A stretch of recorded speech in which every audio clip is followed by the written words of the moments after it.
اعوذ باللہ من الشیطان الرجیم بسم اللہ الرحمن الرحیم۔ معزز ناظرین و سامعین، جیسا کہ آپ کو معلوم ہے کہ والدین کا اپنے بچوں کے ساتھ ایک گہرا تعلق ہوتا ہے۔ والدین کو اپنے بچوں کے ساتھ بڑی محبت ہوتی ہے، لیکن پھر بھی بسا اوقات ایسا ہوتا ہے کہ بچوں سے کوئی نہ کوئی غلطی سرزد ہو جاتی ہے، کوئی نہ کوئی ایسا فعل صادر ہو جاتا ہے کہ جو ماں باپ کو، والدین کو غصے میں مبتلا کر دیتا ہے۔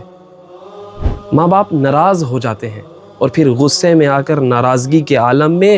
ماں باپ اپنی زبان سے کچھ کلمات ایسے نکالتے ہیں، انہیں اندازہ ہی نہیں ہوتا، ان کا ارادہ ہی نہیں ہوتا کہ ہم اپنی زبان سے کیا ادا کر رہے ہیں۔ بعض دفعہ بد دعائیں کرنے لگتے ہیں، اللہ تجھے ذلیل کرے، اللہ تیرے ساتھ ایسا کرے۔ تو میں عرض کروں کہ یہ اس طرح غیر ارادی طور پر، غیر شعوری طور پر جو اندر سے کلمات نکلتے ہیں، یہ نہیں نکلنے چاہیے۔ روایات اہل بیت سختی سے منع کرتی ہیں کہ آپ غصے کے عالم میں بھی کبھی اپنے بچے کے حق میں بد دعا نہ کریں، اس لیے کہ رسول خدا صلی اللہ علیہ وآلہ وسلم فرمایا کرتے تھے لا تدعوا علی اولادکم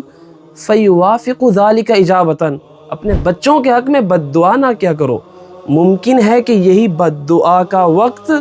قبولیت دعا کا وقت ہو۔ آپ بد دعا کریں اور وہی قبولیت دعا کا وقت ہو اور آپ کی بد دعا قبول ہو جائے۔ اور امام علی علیہ السلام اس پہلو کو یوں بیان کرتے ہیں ایما عبد دعا علی ولدہ اورثہ اللہ الفقر، جو کوئی بندہ اپنے بیٹے پر بد دعا کرتا ہے تو اللہ تعالیٰ ایسے باپ کو فقیری میں مبتلا کر دیتا ہے، فقر و فاقہ میں مبتلا کر دیتا ہے۔ اور ایک مقام پہ امام علیہ السلام نے فرمایا اے بندہ خدا، اگر تو دعا مانگ رہا ہو اور تیرے اوپر نیند کا غلبہ ہونے لگے تو پھر اپنی دعا کو ختم کر دے، روک دے،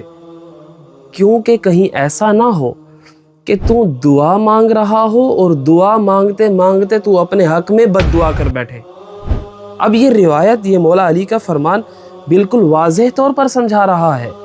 کہ دعا چاہے ارادے کے ساتھ ہو یا چاہے غیر ارادی طور پر ہو، اگر آپ کی زبان سے کلمات نکلے تو وہ درجہ قبولیت تک پہنچ سکتے ہیں، وہ کلمات اپنا اثر رکھ سکتے ہیں۔ تو لہٰذا والدین کو چاہیے کہ خطرے کی نزاکت کو بھانپتے ہوئے والدین اپنے بچوں کے لیے کبھی بد دعا نہ کریں، نہ ارادے کے ساتھ نہ غیر ارادی طور پر۔ غصے میں بھی انہیں اتنا کنٹرول ہونا چاہیے کہ بچوں کے حق میں کبھی بد دعا نہ صادر ہو، بلکہ والدین کو چاہیے کہ ہمیشہ اپنے بچوں کے لیے کامیابی کی دعا مانگے، ان کی ترقی کی دعا مانگے، ان کی آخرت کی دعا مانگے، ان کی زندگی کی دعا مانگے۔ اس لیے کہ رسول خدا صلی اللہ علیہ وآلہ وسلم بھی فرمایا کرتے تھے کہ ایک باپ کی طرف سے اپنے بیٹے کے حق میں مانگی گئی دعا ایسے ہے کہ جیسے کوئی نبی اپنی امت کے لیے دعا کرتا ہے۔ یعنی آپ اگر غور کریں، باپ کی دعا کو نبی کی دعا کے ساتھ تشبیہ دیا جا رہا ہے۔ تو دعا ہے کہ پروردگار ہمیں ان علوم دینیہ پر عمل کرنے کی توفیق نصیب فرمائے اور ان روایات پر عمل پیرا ہونے کی توفیق نصیب فرمائے۔ والحمدللہ رب العالمین۔